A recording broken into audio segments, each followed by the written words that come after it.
पूजा करें, बहुत अच्छी बात है, लेकिन प्रधानमंत्री करें तो आप मजाक बनाते हैं, प्रियंका जी करती हैं तो आप कहते हैं कि देखिए ये तो हिंदुत्व हमसे जुड़ा हुआ है, जड़ों से जुड़ा हुआ है, आज थोड़ा ही कर रही है, बहुत पहले से कर रही है। शाजिया जी गलत बोल रही है। सुचरिता जी, हाँ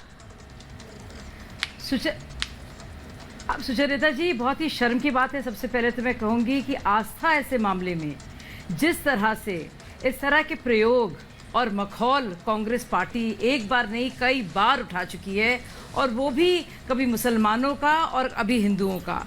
हमेशा भाजपा को कटघरे में इसलिए खड़ा करने वाली पार्टी कि वो हिंदुत्ववादी है, कि वो हिंदू होने पर किसी को शर्म नहीं आनी चाहिए, और अपना अपना कल्चर, अपनी आस्था सबके लिए बराबर है और सर्वोपरि है।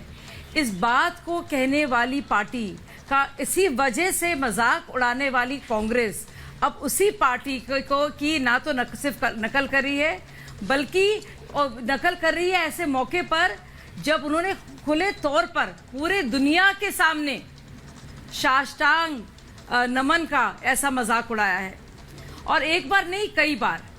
और चुनावी हिंदू क्यों नहीं उनको कहा जाए?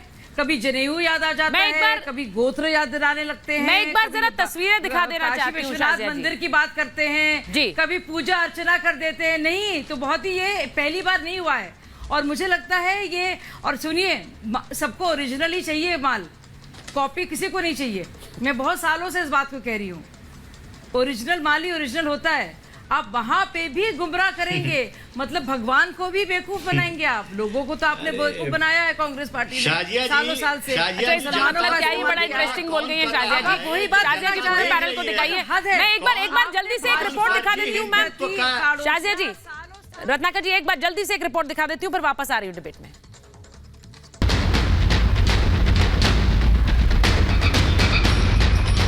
मध्य प्रदेश, छत्तीसगढ़ और राजस्थान में चुनाव है तो प्रियंका गांधी मैदान में नर्मदा आरती कर रही, पूजा पाठ और बजरंग बली से जीत का आशीर्वाद लिया जा रहा है। बीजेपी इसे दिखावा बता रही है।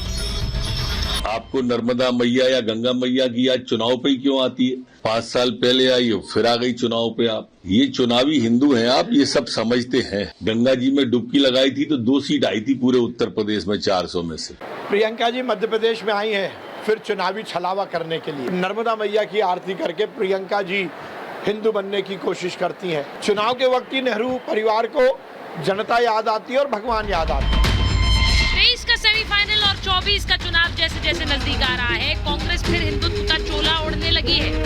जो कांग्रेस पार्टी बागेश्वर बाबा के दरबार लगाने पर सवाल उठाती है, वो मध्य प्रदेश में बाबा बागेश्वर के दरबार में शीश झुकाती है। मुख्यमंत्री पद के दावेदार कमलनाथ दरबार में हाजिरी लगाते हैं। कांग्रेस के नेता पूजा पाठ करते हैं, लेकिन यही जब मोदी करते हैं तो राहुल गांधी को रास नहीं आता है। मोदी ने संसद में साष्टांग प्रणाम किया तो अमेरिका में राहुल ने उसका मजाक बना दिया।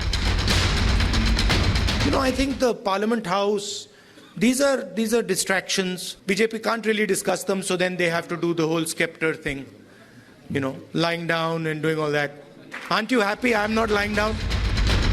कांग्रेस मोदी पर भी सवाल उठाती रही और राम मंदिर पर, लेकिन दोनों नहीं रुके। रामलला का भव्य मंदिर बनकर तैयार हो रहा है, शुभारंभ की तारीख आ चुकी है। 22 जनवरी को अयोध्या में राम मंदिर का उद्घाटन प्रधानमंत्री नरेंद्र मोदी करने वाले। सियावर रामचंद्र की, सियावर रामचंद्र की। दलों ने राम मंदिर के खिलाफ मोर्चा खोला था, क्या उन्हें समझ आ रहा है कि हिंदुत्व की राह तो पकड़नी होगी? हर महीने महिलाओं को 1500 रुपए प्रति माह दिलवाया जाएगा। आपके लिए 100 यूनिट बिजली माफ होंगे सबके लिए। हम मध्य प्रदेश में भी पुराना पेंशन लागू करेंगे। किसान कर्ज माफ करने का काम हमने शुरू किया था, उसको पूरा करेंगे। असुर वही हैं जो अत्याचार करते हैं, असुरों को भी यहाँ आने की अनुमति नहीं है। प्रियंका नर्मदा किनारे थी तो वहीं गंगा किनारे काशी में G20 का एक बड़ा आयोजन था। इसमें देश विदेश के मेहमान शामिल थे, जिनको खुद प्रधानमंत्री ने संबोधित किया। लेकिन कांग्रेस के वो नेता जो प्रियंका की पूजा का गुणगान करते हैं, मोदी को लेकर क्या कहते हैं, ये भी सुन लीजिए। बनारस लोग तब जाते हैं जब अंतिम घड़ी आती है। कहा जाता है वहाँ जो अपने प्राण त्यागता है उसे मोक्ष मिलती है। तो इनको लंबी उम्र हो, बहुत लंबी उम्र हो, पर राजनीतिक पारी का अंत हो रहा है इनके। लगातार काशी की जनता ने कांग्रेस पार्टी को नकारा है। अपनी इस हार की खींच वो आज काशी की परंपरा, उसकी संस्कृति, उसके ऐतिहासिक, उसके वर्चस्व को वो नकार करके, महादेव का अपमान करके, वही मजहबी तुष्टीकरण की उनका जो पुराना एजेंडा है उसके नाते वो काशी का अपमान कर रहे हैं। बीजेपी का कहना है कि मोदी का तीसरी बार प्रधानमंत्री बनना तय है। 2024 की लड़ाई के लिए एक बैठक 23 तारीख को पटना में होनी है, लेकिन उससे पहले 23 के चुनाव के लिए भी पार्टियों ने कमर कस ली। 2023 के चुनाव 24 के लिए एक लंबी लकीर खींचेंगे, ये सबको पता है। Bureau report, Republic Bharat.